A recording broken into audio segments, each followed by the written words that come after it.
Noticia requiere profundidad. En Notimundo están los protagonistas de la noticia. A esta hora el contacto es con el doctor Ramiro García, delegado de los sindicatos de a la vocalía del IES, para hablar sobre esta representación y también las razones por las que no fue calificada esta vocalía. ¿Quién está detrás? Le preguntamos inmediatamente al doctor Ramiro García. Gracias por estar con nosotros. Bienvenido.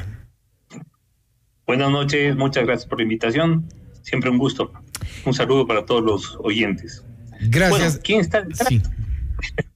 Buena pregunta. Yo creo que son todos aquellos que no quieren que se sepa cuál es el estado real del Instituto Ecuatoriano de Seguridad Social y además cómo se lo ha manejado. Yo creo que es ahí donde tenemos que apuntar. Ahora, pero se entiende que pueden ser grupos que pretenden mantener el statu quo en el Consejo Directivo del IES, ya con los antecedentes que conocemos. Claro, imagínense, la Superintendencia de Bancos califica a la representante de los empleadores aplicando el decreto 571. Pero cuando se trata del delegado de las organizaciones sindicales, pues ahí se olvida el decreto 571 y dice que como existe una reforma a la Ley de Seguridad Social, hay que aplicar esta nueva legislación. Nueva legislación que opera para lo venidero, no para el proceso que se encuentra en curso. Que es lo que se ha respetado en el primer caso. Por supuesto. Es decir, es algo tan inconstitucional, tan ilógico, y perdón que lo diga así, tan estúpido, que para el delegado de los trabajadores se aplica una normativa y para el de las organizaciones sindicales otra. Hace pocos días, Revista Vistazo publicaba y hacía un análisis basado en algunos documentos, por ejemplo, de lo que ocurre en el Consejo Directivo del IES y el por qué el IES se ha transformado o se ha consolidado de alguna forma, por decirlo así, en un botín político. Y de esto ya es al menos, más de unos 12, 13 años, yo diría que incluso un poco más, porque el Consejo Directivo del IES siempre estuvo apetecido por ciertos sectores. Hemos visto que se han intentado perennizar algunos. Sí, primero hay que entender que el IES es una entidad que tiene un presupuesto de más o menos 4.400 millones de dólares. Es la entidad más líquida, porque además todos los recursos que lo recibe directamente. Así que esta es una torta en la que todo el mundo quiere meterle colmillo. Y así ha sido hasta ahora. De hecho, hasta hoy el IES se ha constituido en una especie de caja chica de todo gobierno que viene. Y es más, en algunos casos inclusive se llenaban la boca de un discurso no privatizador del IES, pero terminaban vendiendo los recursos del IES. Si no, mire lo que pasó con, entre otros, Cementos Guapán y el Hotel Quito. Vendido incluso con condiciones de reserva. Que condiciones de reserva que le garantizo que si yo llego como delegado de los afiliados, se levantará esa reserva. No obstante, también se ha cuestionado, por ejemplo, que estén detrás de su candidatura los sindicatos que históricamente se han mantenido representando a organizaciones sociales, algunos sectores de trabajadores. Se ha cuestionado mucho también las representaciones de los trabajadores como tal. ¿Cómo entender que ellos pueden estar interesados en cambios en el IES cuando han sido dirigentes históricos de los trabajadores y no han mostrado necesariamente una acción efectiva en décadas en algunos casos? Más bien es al revés. O sea, yo creo que hay que relevar este ejercicio de unidad que ha hecho el gremio, que han hecho los gremios de trabajadores y de organizaciones sociales, para ponerse de acuerdo alrededor de una candidatura. Es todo lo contrario. Si a alguien tiene que responder el IES, es a sus afiliados. Y en este caso, el delegado de los afiliados es elegido por las organizaciones sindicales.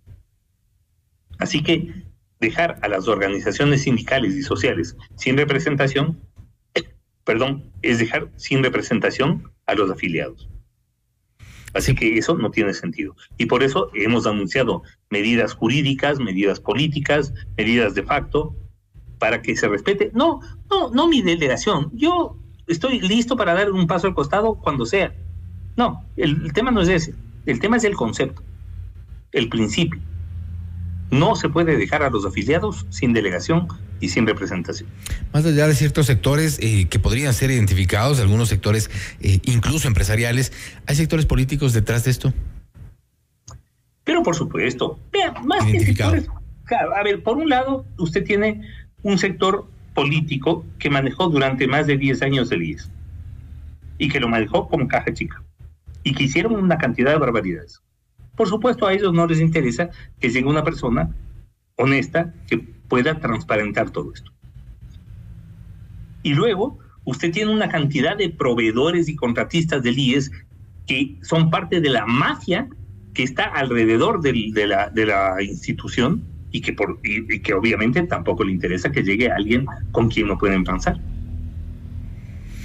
¿Hay dentro del IES o dentro del Consejo Directivo una suerte de institucionalidad débil, tomando en cuenta que hemos visto algunos delegados, principalmente del Ejecutivo, que han pasado por el Consejo Directivo del IES y llegado el momento han decidido mejor dejar las cosas allí? Hay un poder oculto quizá mucho más fuerte que una simple representación. Digo simple en el sentido de que no es necesariamente una mayoría dentro del Consejo Directivo, por ejemplo, el representante del Ejecutivo.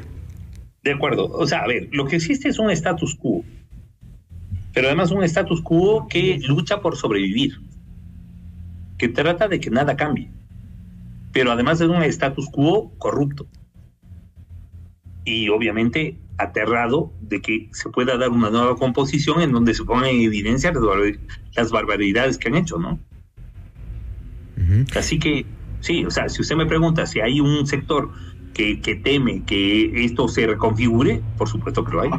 ¿Cuáles son las ofertas que Ramiro García ha hecho para en su pretensión de llegar a esta vocalía en el Consejo Directivo del IES que pueden estar asustando mucho más a estos sectores? 3 cosas básicamente. Trabajar de 9 a 5, vivir del sueldo y transparentar todos los procesos internos del IES. Creo que la tercera es la que más les duele. ¿¿Cuáles son los procesos más complicados? Quizás donde se ha centrado. ¿Cómo vendieron los bienes del IES? ¿Cómo administran los bienes del IES? ¿Cómo manejan los recursos? ¿Cómo hacen la adquisición de insumos? ¿Por qué uno llega y no hay ni gasas en los hospitales del IES y resulta que a uno le derivan a un hospital privado y se pagan decenas de miles de dólares por un tratamiento que en el IES habría costado fácilmente el 20%? Eso es lo que, esa es la parte donde entiendo yo que hay algunos afectados. Porque el IES se ha constituido en el sistema de salud pública que maneja el IES el mejor captador de clientes de la sanidad privada. Eso también se tiene que analizar. ¿Qué pasa con el fondo de pensiones? ¿Cómo está eso? Es real, porque además se nos está queriendo vender la idea de que tenemos un IES quebrado, cuando resulta que el IES es la entidad más líquida y la de mayores recursos del Estado. Algo no funciona ahí. Y tenemos un seguro social levantando verdaderos hospitales y clínicas en desmedro de los existentes que son parte de los afiliados. Un solo prestador odontológico se llevó 162 millones en 10 años. Odontológico, además colombiano, ¿no? Uh-huh.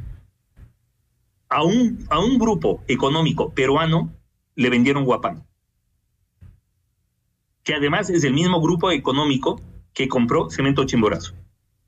Es decir, se trataba de evitar que exista un solo player nacional que monopolice la venta, el mercado de los cementos, y ahora resulta que hay uno solo, pero que además es peruano. Y con bienes del IES. Entonces, ahora usted entenderá el por qué hay esa aprehensión para que una persona que esté dispuesta a levantar la alfombra, por decirlo de alguna manera, pues llega al Consejo Directivo. ¿Qué tan efectivos pueden ser los mecanismos? Para cerrar, Ramiro, los recursos que ustedes van a implementar para lograr revertir esta decisión.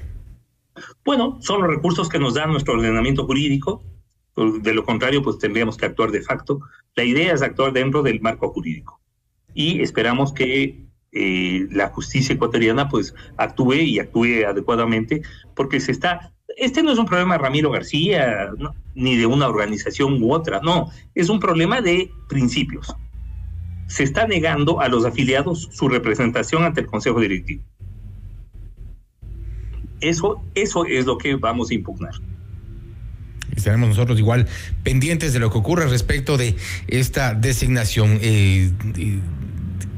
determinante para el funcionamiento del Consejo Directivo del IES. Doctor García, gracias por estar con nosotros. Muchas gracias a usted y nuevamente un saludo para todos los oyentes. Gracias, ha sido el doctor Ramiro García, delegado de los sindicatos a la vocalía del IES, también hablando sobre la representación y esta negativa por parte de la Superintendencia de Bancos para poder calificar esta vocalía. Que el IES es un botín político, de eso no cabe duda. Esto es Notimundo Estelar, siempre bien informados.